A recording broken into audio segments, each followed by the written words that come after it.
everyone. Let me show you how to use the shoulder wand to perform shoulder external rotation, but this time in 90 degrees horizontal abduction. We'll practice this standing, or you can do it seated, but just in an upright position. Now for this position that we're doing at 90 degrees horizontal abduction, you're technically going to start off in an overhead position. This is commonly going to be the motion that you see for someone that's winding up to pitch a ball of some kind. All right. Now for this, you won't really need the curved end of the wand so much. We're mostly just going to hold towards the ends of the longest portion of the wand itself. And 90 degrees horizontal abduction comes when the arms start like this. So this is a little more advanced than what we did with the arms starting in a neutral position. If getting in this position causes you pain from the get-go, don't do it. Go back to the ones we've done before where the arm is in a neutral alignment to begin with. This is a little bit more advanced.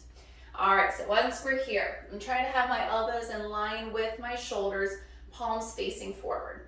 Then from here, I allow my forearms to push back, and that is my external rotation.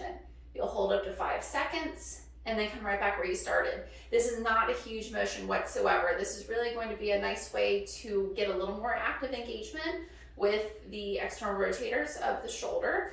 But again, one side is stronger, one side is a little more weak or injured. So that stronger side should be helping guide that weaker or injured side back and forth.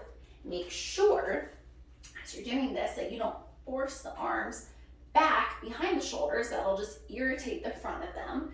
And as you're going back, that you're keeping that alignment of the elbow in line with the shoulder. Again, that we're not moving the whole arm back. You'll visibly see the forearm moving, but this is a motion that comes from the shoulder itself. So practice for about 10 repetitions of this, at least 1, if not 2 sets, and just make sure you're not pushing into any pain.